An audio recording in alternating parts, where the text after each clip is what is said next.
The Washington Post reports that longtime Clinton advisor and high-power lawyer Cheryl Mills began her tenure as the Secretary of State's chief of staff while privately negotiating with a foreign government. During her first 4 months at the State Department, Mills also worked part-time at New York University, negotiating with officials in Abu Dhabi to build a campus in the Persian Gulf city.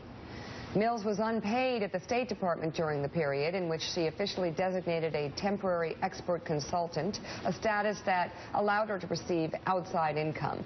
Mills was paid nearly $200,000 in 2009, the year in which her work overlapped, and an additional $330,000 in vacation and severance payments in May 2009.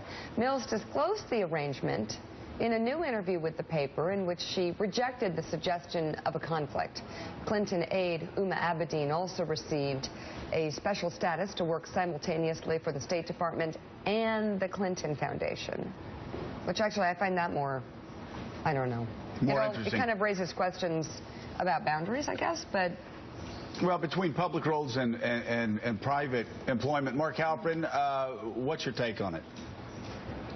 Three things about it. One is Uma Abedin's gotten a lot more attention than Cheryl Mills, but as some of these Clinton stories go forward, I think the spotlight's going to switch a little bit.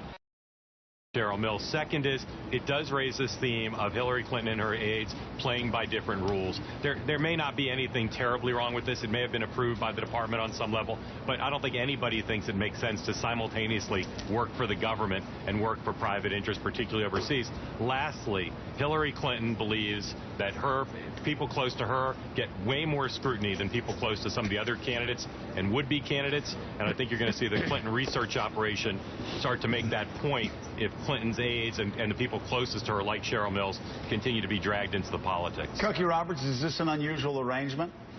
Probably, but as Mark says, it probably did get approval.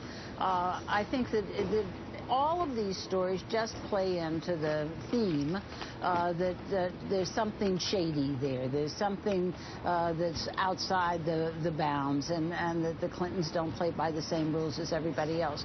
And, you know, the details of any one of these stories, you know, gets lost in the fog of detail. But the overall impression has certainly contributed to the fact that most voters say that they don't find Hillary Clinton honest and trustworthy. Well, I mean, that's what it plays to.